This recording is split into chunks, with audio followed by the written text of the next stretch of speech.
성경은 레위기 4장 27절부터 31절 말씀입니다.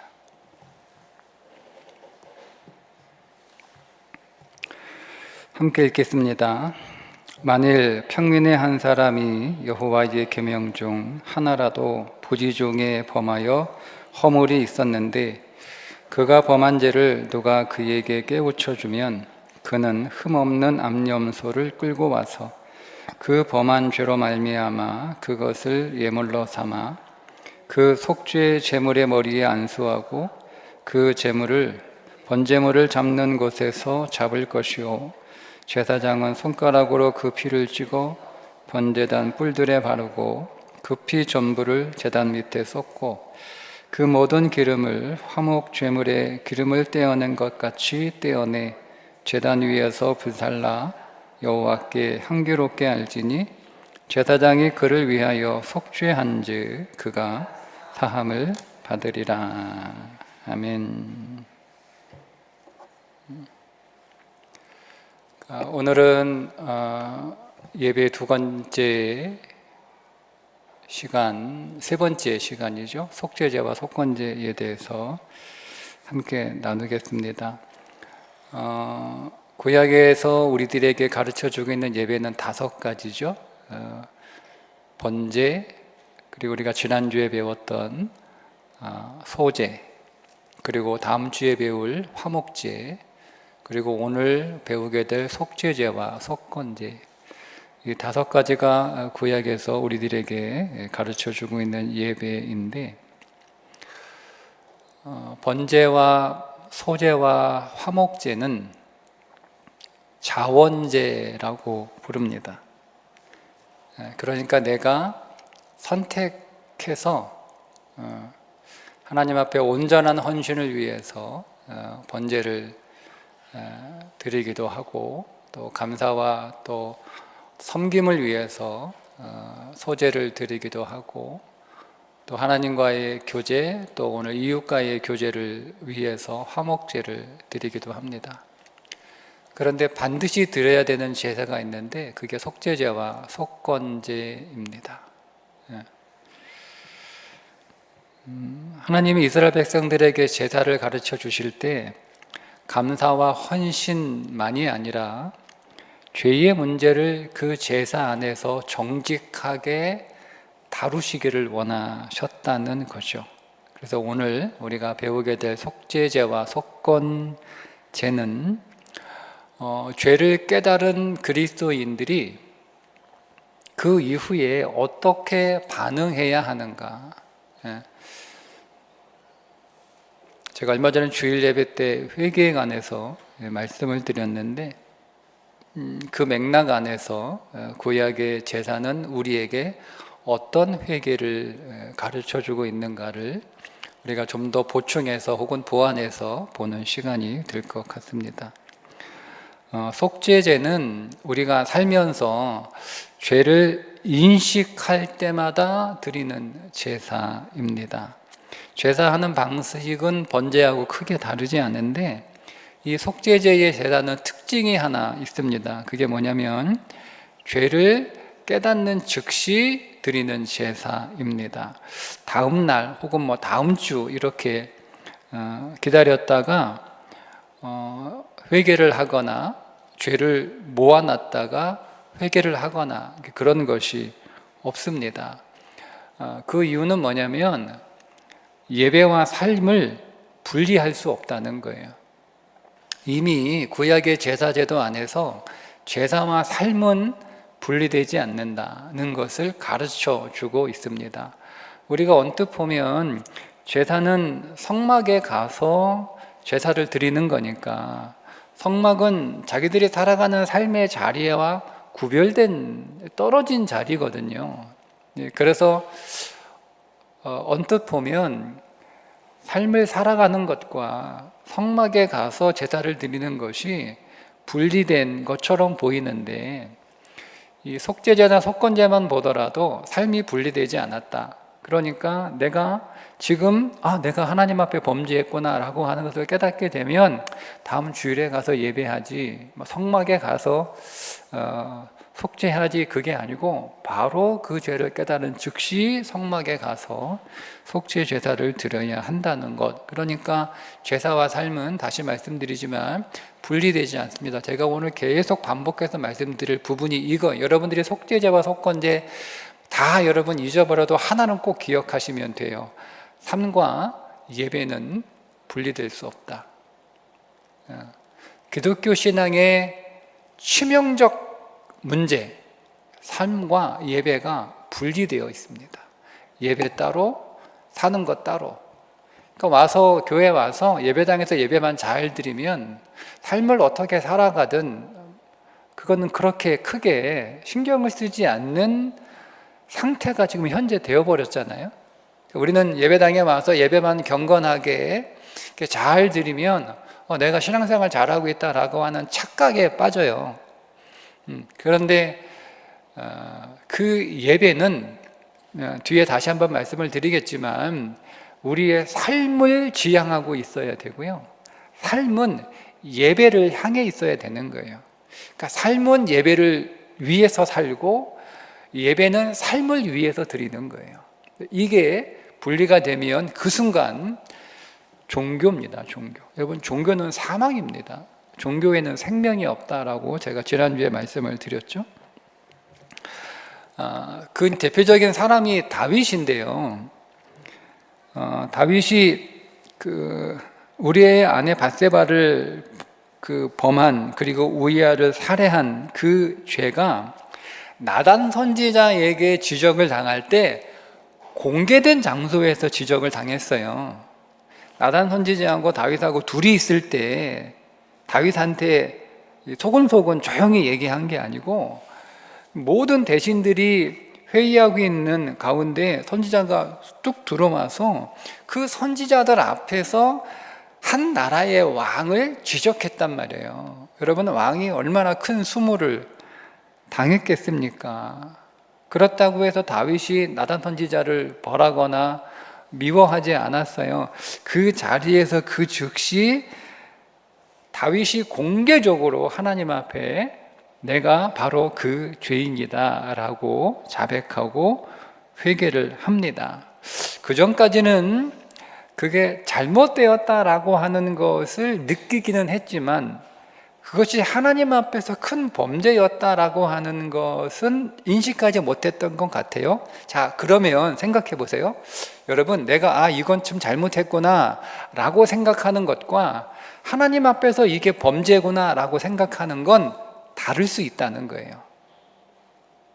내가 이건 잘못했다라고 생각하는 것이 하나님 앞에서 내가 큰 범죄를 했구나라고 생각하지 않을 수 있다는 거죠.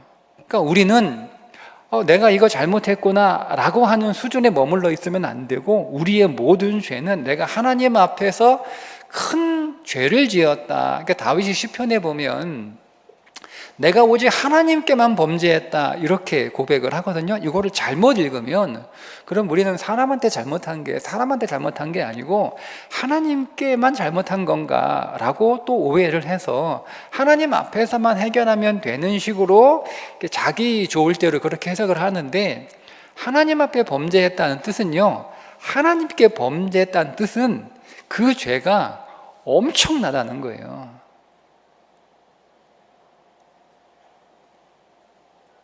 그러니까 다윗이 아마 나단 선지자가 자기의 죄를 지적하기 전까지는 자기가 잘못한 줄은 알았잖아요. 그래서 이걸 자꾸 숨기려고 했고 또 은밀하게 우리아를 죽였으니까 전혀 죄의식이 없었다고는 우리가 볼 수 없잖아요.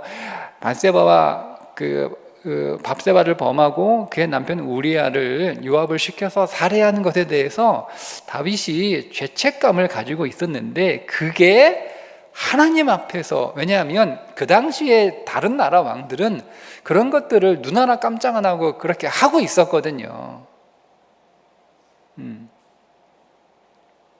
그러니까 다윗이 이게 조금 양심은 찔린다, 뭐 이런 생각은 가지고 있었지만 하나님 앞에서 내가 큰 죄를 범했다라는 그 죄인식은 없었던 것 같아요. 그러다가 하나님이 선지자를 통하여 그의 죄를 지적하니까 내가 하나님 앞에 범죄하는 거였구나 라고, 이게 하나님 앞에 엄청난 죄구나 라고 하는 것을 인정하게 되고 공개적으로 회개하게 되고. 여러분, 그 말은 무슨 얘기예요? 다윗에게 있어서 그는 그 자리에서 내가 다음에 회개할 테니까 미루두지 않잖아요. 그러니까 다윗에게 있어서 제사와 삶은 떨어지지 않았다는 거죠. 삶 자체가 하나님 앞에 드리는 제사였다는 것을 보여줍니다.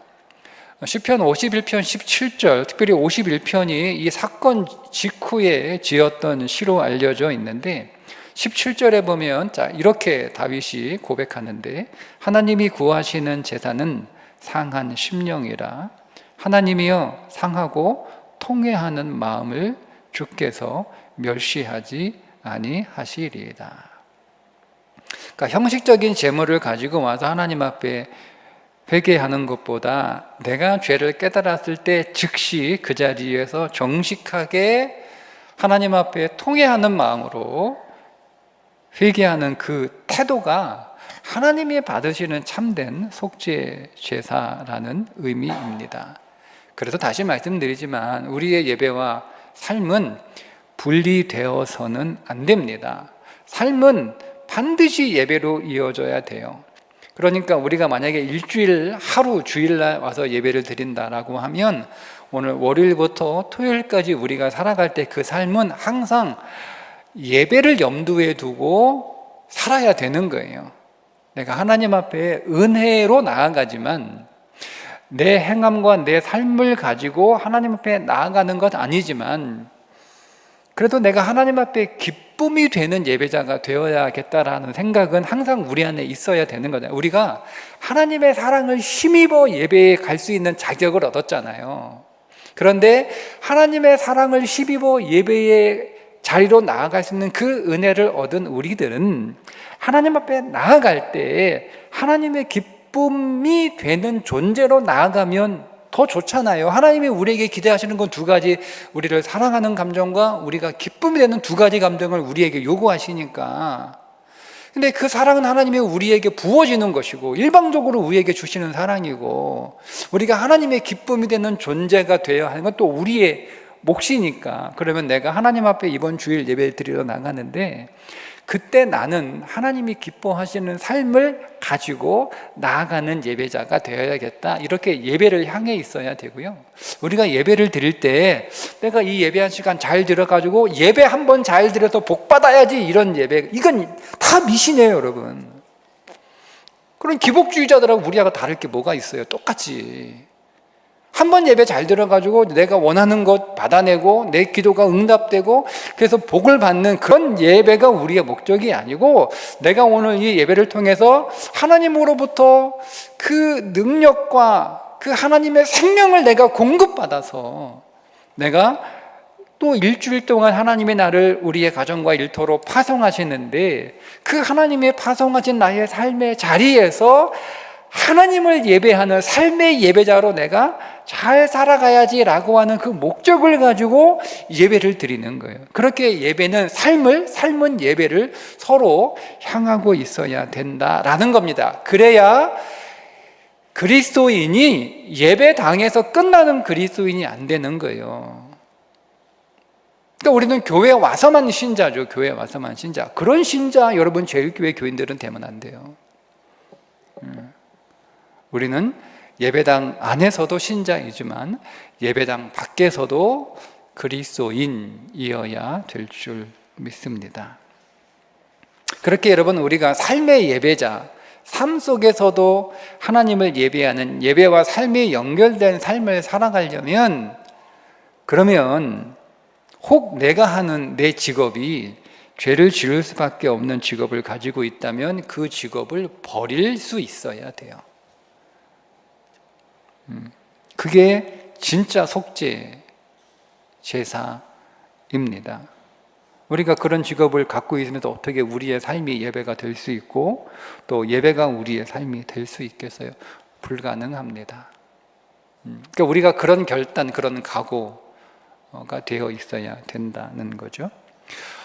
속건제는 물질과 관련된 죄를 속죄하기 위한 제사인데, 속죄죄가 돌이킬 수 없는 죄에 관한 거라면 속건제는 돌이킬 수 있는 죄에 관한, 그래서 사죄와 보상을 위한 제사입니다. 죄는 돌이킬 수 없는 죄가 있고 돌이킬 수 있는 죄가 있잖아요. 우리아를 살해한 건 내가 회개한다고 해서 우리아가 살아나는 건 아니잖아요. 그러니까 그런 의미에서 우리아를 살해한 건 돌이킬 수 없는 죄에 해당합니다. 그래서 그때는 속죄의 죄를 드림으로 하나님의 용서를 받아야 됩니다. 그런데 내가 어떤 사람에게 한 10만 원 정도의 피해를 입혔어요. 사기를 치든 그 사람에게 어떤 피해를 입혔든, 그러면 내가 그 사람에게 그 손해 본 것을 갚을 능력이 있으면 그건 속건제에 해당하는 제사가 됩니다. 돌이킬 수 있으니까. 그런 경우에는 우리가 먼저 하나님께 제사를 드려서 자신의 저지른 죄에 대해서 하나님의 사하심을 받을 뿐만 아니라 당사자를 찾아가서 자기가 피해를 입힌 그 금액을 보상해 주고 사죄를 그 사람한테 하고 그 사람한테 용서를 받아야 돼요. 그러니까 여러분, 우리는 보통 모든 죄를 다 속죄 제사로 드려요. 그러니까 하나님한테 가서 하나님 잘못했습니다, 용서해 주세요 라고 다 끝낸단 말이에요. 근데 성경은 정확하게 우리가 하나님 앞에서 속죄해야 될 제사가 있고, 하나님 앞에서 용서를 받고 또 사람을 찾아가서 자기가 피해를 입히는 것에 대하여 정확하게 보상을 하고, 그리고 그 사람에게 용서를 구하고 용서를 받는 속건제를 구분해 놓고 있잖아요. 그러니까 우리가 사람에게 어떤 잘못을 했으면 하나님한테 가가지고, 하나님, 제가 저 사람한테 이런 실수와 잘못을 했는데 하나님, 내가 그 사람의 마음을 아프게 하고 그 사람에게 상처를 준 것 하나님 잘못했습니다, 회개합니다, 용서해 주세요, 이렇게 끝내서는 안 된다는 거예요. 그거는 기본적으로 해야 되고, 사람한테 가서도 내가 당신에게 이런 피해를 줘서 또 이런 상처를 줘서 내가 당신을 괴롭게 해서 내가 미안하다, 용서해 달라, 그렇게 여러분 하셔야 된다는 겁니다. 그게 속건제입니다. 마찬가지로 그거를 깨닫는 즉시 그렇게 해야 됩니다. 그런데 속건제는 재물을 하나님께 바치는 것만으로 끝나는 게 아니고요, 반드시 자기가 피해를 입힌 그 물건의 5분의 1을 더해서 120%죠. 그게 하나님의 물건에 대해서 내가 피해를 입혔으면, 그러니까 하나님의 물건은 성막과 관련된 물건이겠죠. 그러니까 성막과 관련된 물건을 내가 파손을 했어요. 여러분들이 교회 물건 파손했어요. 예를 들자면, 요즘은 그러면 교회는 그렇게 안 하는데, 그럼 다 교인들 나갈까봐 겁나가지고 안 하는데, 저는 이거를 가르쳐야 된다 생각하는 사람이에요. 저는 개인적으로, 성경적으로 아니고 개인적으로. 네. 그럼 여러분들 알아서 들으시면 돼요. 하나님의 물건에 대해서 내가 피해를 입혔으면 120%예요. 5분의 1을 더해서 하나님, 즉 제사장에게 보내야 되고요, 사람의 재산에 내가 피해를 입혔으면 그 당사자에게 5분의 1을 더해서 120%를 보내야 됩니다. 그러니까 속건제는 하나님한테 해야 할 의무, 사람한테 해야 할 의무를 다 해야 마무리가 되는 거예요.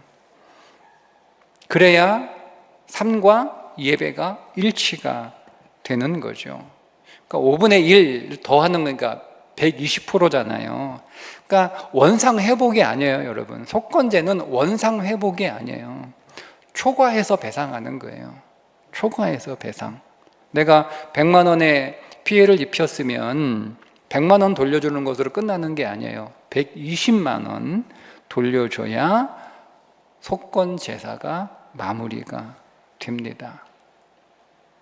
내가 누군가에게 여러분 어떤 물리적인 피해를 입혔지만 물리적인 피해를 입은 것으로 끝나는 게 아니죠. 그것 때문에 그 사람에게 마음의 상처가 생기고 또 관계가 균열이 생겼다면 원금만으로는 회복이 되지 않아요.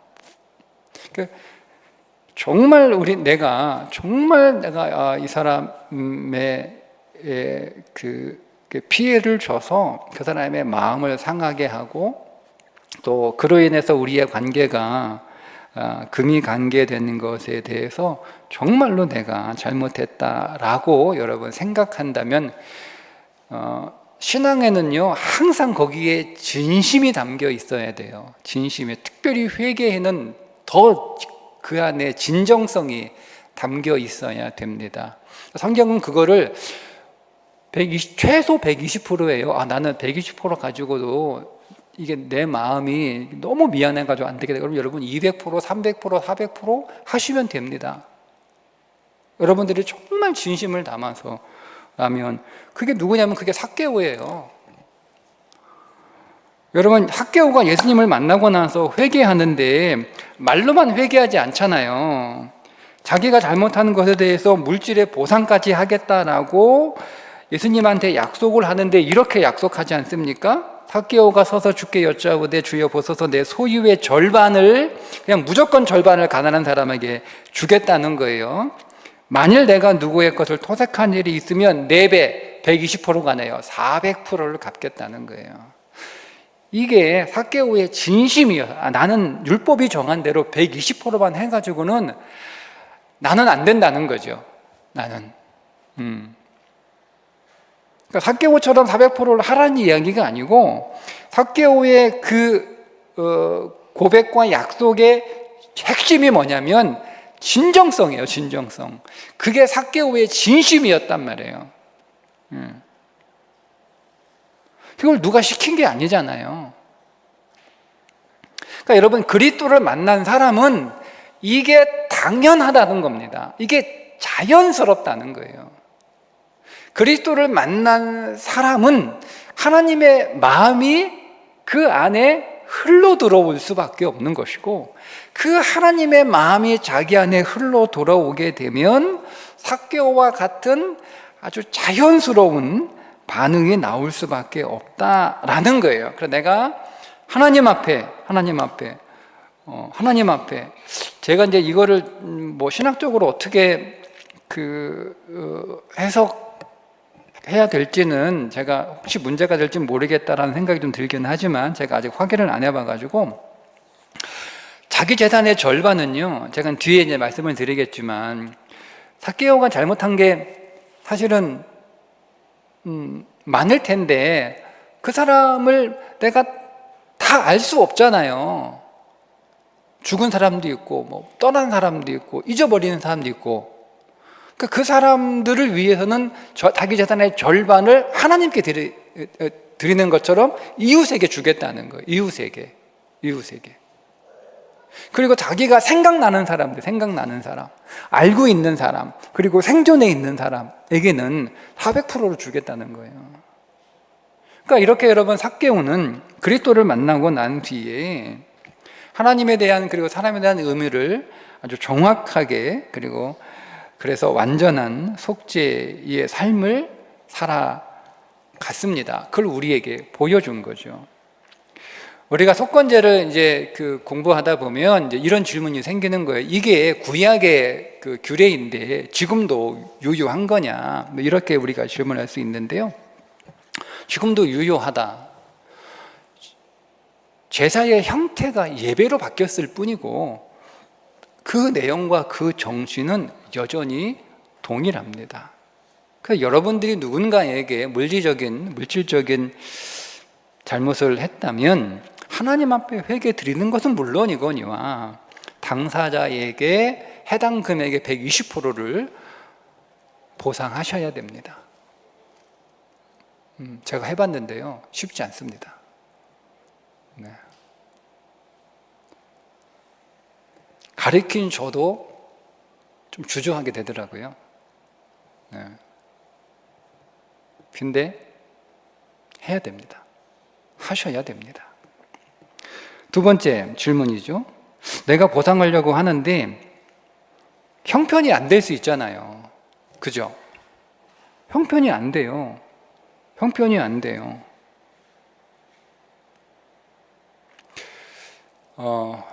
여러분, 하나님이 속건제를, 이런 규례를 정해 놓으신 그 의도를 우리가 아셔야 돼요. 의도는 뭐냐면, 하나님은 사람과 사람의 관계를 매우 중요하게 생각하시는 분이라는 거예요. 여러분, 하나님은 사람과 사람 사이의 관계를요, 우리가 사람과 사람 사이의 관계를 생각하는 것과는 상상할 수 없을 정도로 하나님은 우리가 사람과 사람들의 관계가 매우 잘 지내기를 하나님은 원하세요. 그래서 하나님은 그 물질 때문에 사람과의 관계가 깨어지는 걸 원치 않기 때문에 그 관계가 회복되는 어떤 증거와 표현이 있어야 될 거 아니에요. 그게 이제 120%라고 이제 규정을 정해 놓으신 건데, 내가 형편이 안 돼서 내가 누군가에게 피해를 입혔는데 내가 100%도 안 돼, 120%는 물건이와 100%, 50%도 내가 형편이 안 되면 어떻게 해야 되는 거예요? 어디 가서 빚내가지고 뭐 그렇게 하라는 게 아니죠. 관계가 중요한 거니까 가서 내가 형편이 지금 어려우니까 내가 보상은 내가 나중에 하여튼 최대한 내가 노력을 해서 빠른 시일 내에 그렇게 할 테니까 나를 좀 용서해 달라. 그렇게 찾아가서 솔직하게 내 형편과 상황을 얘기하고 관계를 푸는 게 목적이에요. 그러니까 120%가 목적이 아니라니까요. 그러니까 내가 형편이 안 되더라도 가서 솔직하게 내 사정을 이야기하고 기다려 줄 수 있냐. 뭐 안 그러면 뭐 내가 매로 받겠다 뭐 이렇게 하든지. 그러니까 제가 말씀드렸잖아요. 진정성이 중요하다는 거예요. 진정성. 정말 진심이 중요하냐라는 것이기 때문에 형편이 안 된다고 해서 미루지 마시고 안 되면 안 되는 대로 가서 정직하게 진심을 다해서 마음을 다해서 여러분 사죄하셔야 됩니다. 세 번째 질문은 연장선인데요. 뭐 굳이 찾아가야 되냐 이거죠. 굳이 찾아가야 되냐. 자, 요 세 번째 질문은 이런 배경에 우리 교재에 보면 어느 분이 사업을 하다가 부도가 났어요. 그럼 이제 자기가 돈을 빌린 사람들이 많을 거 아니에요. 근데 그렇게 어떻게 하나 전전긍긍하고 보통 부도 내면 사람들은 어떻게 합니까? 다 그냥 부도 났으니까 다 그냥 이렇게 끝내버리잖아요. 근데 이번에 이제 이 교육을 받았대요. 그러니까 이제 교육을 받아서 모르고 있을 때는 몰랐는데 교육을 받아가지고 어떻게 해야 되는지 아는데 지금 자기가 부도 나가지고 돈이 하나도 없는 거예요. 그래서 목사님을 찾아왔대요. 목사님 자신 제가 부도가 나서 돈이 지금 하나도 없는데 한 푼도 없는데 지금 오늘 교육을 받아보니 그렇게 하라고 하니 제가 가서 빚쟁이들한테 맞아줄 것 같다는 거예요. 맞아줄 것 같다는 거. 내가 무서워서 못 가겠다는 거예요. 그거 어떻게 해야 됩니까? 라고 물어보니까 목사님이 가서 맞아주고라고. 이건 제 표현이에요. 그래도 가서 진정성을 가지고 사과하라는 거예요. 상황을 설명하고 양해를 구하라는 거예요. 그랬더니 그렇게 가서 했더니 뜻밖에도 모든 사람들이 그렇게 열심히 하려고 했는데 어려움 당해서 어떡해요. 꼭 일어서세요. 꼭 제기하세요. 내가 기다리겠습니다. 걱정하지 마세요. 이렇게 자기를 위로해 주더라는 거예요. 이제 거기서 나온 질문이에요. 그러면 어차피 하나님이 그냥 당사자가 내가 돈이 없어서 100%, 120% 그렇게 보상을 못해 주더라도 하나님이 그 관계를 회복시켜 주실 거라면 굳이 내가 찾아가지 않고 그냥 하나님 앞에 구차한 그런 어떤 사죄의 과정 없이 하나님 앞에 그냥 이렇게 회개하고 정말 진심으로 그렇게 하나님이 그 당사자와 관계를 회복시켜 주시면 안 됩니까? 라고 하는 질문이에요. 그 질문의 배경이. 그러니까 여러분, 사실은 사과하는 게, 그렇죠?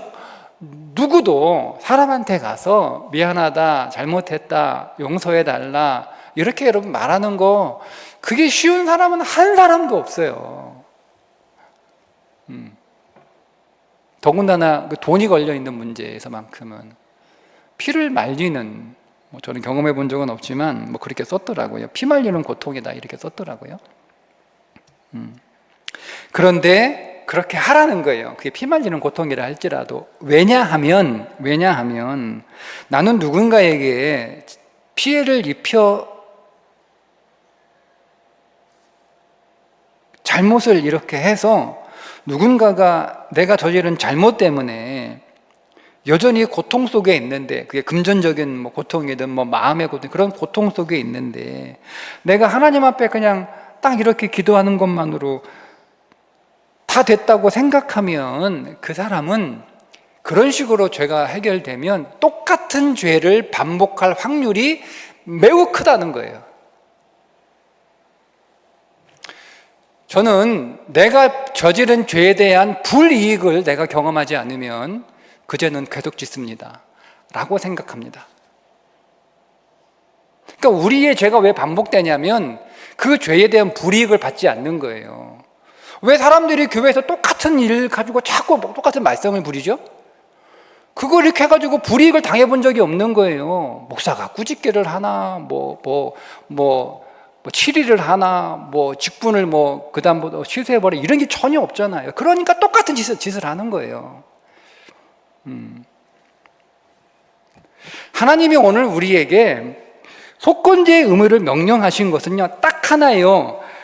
인간답게 살라는 거예요. 하나님이 창조한 인간답게 하나님의 백성다운 삶을 살라는 거지. 하나님이 우리 골탕 먹이려고 이런 거 정해놓으신 게 아니란 말이에요. 여러분, 우리가 여기서 한 가지 봐야 될 게 뭐냐면 오네시모라고 하는 인물입니다. 오네시모가 도망친 노예잖아요. 도인의 돈을 훔쳐가지고 도망을 갔는데, 아이고, 바울을 만나가지고 은혜를 받아서 예수님 영접하여 회심을 하게 됐네요. 그래서 이제 바울한테 얘기를 하는 거예요. 사실은 제가 주인의 돈을 훔쳐가지고 나온 노예인데 내가 선생님의 말씀을 듣고 내가 회심하여 그리스도를 영접하게 됐습니다. 그러니까 이 바울이요, 오네시모한테 주인한테 가라는 거예요. 가서 주인한테 용서받으라는 거예요. 여러분, 그 당시에 노예가 도망을 가는 것도 죽을 죄지만 주인의 돈을 훔쳐가지고 도망갔으니 이거는 용서받을 수 없는, 주인이 얼마든지 그의 생명을 처리할 수 있는 중범죄에 해당하는 겁니다. 그런 상황에서 오네시모에게 주인을 찾아가서 직접 사죄하라는 거예요. 그런데 그 오네시모 손에 편지를 하나 써서 보내는데 그게 빌레몬서잖아요. 바울이 이렇게 써요. 저가 만일 네게 불의를 하였거나 네게 빚진 것이 있거든 이것을 내 앞으로 계산하여 나 바울이 친필로 쓰노니 내가 갚겠다. 그러니까 오네시모가 빌레몬에게 피해를 입힌 그 금전적인 배상은 바울이 다 하겠다는 거예요. 내가 다 하겠다. 율법대로. 얼마 빚졌어? 내가 120%, 부족하면 내가 200% 내가 다 갚겠다. 이렇게 지금 편지를 쓰잖아요. 그죠? 그러니까 빌레몬이 입은 피해를 바울이 다 해주겠다는 거예요. 오네시모가 가져간 돈만이 아니라 그 노예값까지 다 치르겠다는 뜻이잖아요. 그럼 빌레몬의 입장에서는 손해볼 게 하나도 없어요. 돈도 다 바울이 갚아주겠다. 노예 값도 다 바울이 갚아주겠다. 빌레몬에 손해볼 게 뭐가 있어요? 근데 오네시모가 자기한테 복음을 듣고 회심을 했어요. 근데 이 오네시모가 가서 어려움을 당할 수 있잖아요. 굳이 왜 보냅니까? 자기가 다 갚아주겠다는데. 그런데도 오네시모 빈손으로 보내잖아요.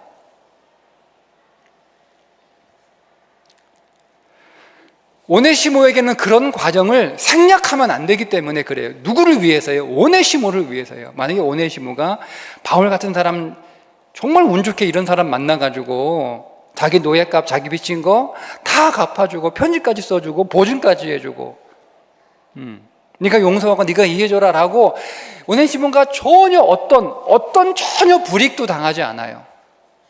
그러면 오네시모가 너무 내가 좋은 분을 만나가지고 내가 이런 은혜를 입었는데 내가 다시는 그런 짓 하지 말아야지 라고 각오는 했겠지만 또다시 그런 범죄를 지을 수 있는 가능성이 있는 거예요. 그러니까 바울이 오네시모 빈손으로 자기가 그 빚을 다 갚아주겠다고 하면서도 오네시모를 직접 보내서 빌레시몬 앞에 용서를 받는 그 힘든 과정을 겪게 하잖아요. 그게 사랑이에요. 그게 사랑. 그게 진짜 좋은 교회예요. 덮어주는 교회가 좋은 교회 아니에요, 여러분. 넷째, 근데 보상하고 싶어도 보상할 대상이 없는 경우가 있잖아요. 만약에 그 사람이 찾을 수 없거나 그 사람이 사망했거나 그러면 내가 어떻게 갚아요? 그럴 경우에는 어떻게 해야 되냐면 민수기 5장에 나와요. 이렇게 가르쳐주고 있어요. 그러면 가장 가까운 친족에게 보상을 해라. 그럼 친족도 없어요. 그럴 수 있죠. 그러면 제사장을 통해서 하나님께 갚아라. 이렇게 나옵니다. 여러분, 제사장을 통해서 하나님께 갚으라는 얘기는 오늘날 목사한테 갚으라 이 얘기가 아니고요. 교회에 헌금하라 이 얘기가 아니고요. 마태복음 25장에 나오는 말씀이에요. 예수님이 가난한 자에게 한 것이 누구한테 한 거라고요? 나한테 한 거라는 거예요. 그러니까 내가 누군가에게 잘못을 했어. 이게 아까 제가 말씀드린 삭개오의 경우잖아요. 근데 그 사람이 없어. 그 사람을 찾을 수가 없어. 그래서 가난한 자들에게 자기 재산 절반을 주는 거예요. 그렇게 하시면 됩니다. 내용은 다 잊어버리시더라도 꼭 하나 기억하세요. 예배와 삶은 연결되어 있어야 된다라는 거예요. 내가 하나님 앞에 예배 드리고 그 예배 안에서 기뻐하고 있는데 누군가 나 때문에 고통받고 있어요. 누군가 나 때문에 아파하고 있어요. 그러면 여러분 당장 속건제 드리셔야 됩니다. 그게 하나님이 나한테 요구하시는 사랑이고요. 그 하나님에 대한 나의 당연한 나를 사랑하시는 하나님에 대한 응답입니다. 정리하면 속건제는 하나님과 나 사이의 관계를 회복하는 제사이고 속건제는 하나님과 나, 이웃 세 관계를 모두 회복하고 완성하기 위한 제사가 속건제사입니다. 여러분, 죄는 관계를 깨트립니다. 그러니까 우리에게 죄는요, 윤리와 도덕이 아니에요. 그리스도인들에게 있어서 죄는 윤리와 도덕이 아니에요. 윤리와 도덕의 관점에서 바라보시면 안 돼요. 그러니까 우리는 자꾸 윤리와 도덕을 가지고 자꾸 사람들을 비난하고 지적하고 정죄하고 한단 말이에요. 그리스도인들에게 죄는 관계가 깨지는 거예요. 그게 죄예요, 여러분. 그래서 진정한 회개는 뭐냐면 하나님 앞에서 잘못했습니다라고 고백하는 것으로 끝내지 않고 내 죄 때문에 상처 입은 사람 그 앞에서 구체적으로 진심으로 진정성을 가지고 관계를 회복하기 위해 사죄할 때 진정한 속죄가 완성되는 거예요. 오늘 우리의 신앙이 여기까지 더 나아갈 수 있기를 주님의 이름으로 축복합니다. 기도하겠습니다. 하나님, 오늘 우리의 예배가 예배당 안에서만 드려지는 예배 되지 않기를 원합니다. 우리의 삶이 예배 되게 하옵소서. 삶과 예배가 하나로 연결되는 믿음을 살게 하여 주옵소서. 다윗처럼, 삭개오처럼, 오네시모처럼 믿음을 구호로 삼지 않고 믿음을 삶으로 보여주는, 행동으로 보여주는 살아있는 신앙 되게 하여 주옵소서. 이제는 우리 주 예수 그리스도의 은혜와 하나님 아버지의 극진하신 사랑과 성령님의 감화감동 교통 역사하심이 우리의 예배가 성전 예배당 안에서 끝나는 예배가 아니라 우리의 삶으로 이어지는, 삶과 예배가 연결되어 있는 살아있는 신앙인으로 하나님 앞에 서기를 다시 한번 결단하는 우리 모두들 머리 위에 이제부터 영원토록 함께 하시길 간절히 축원하옵나이다. 아멘.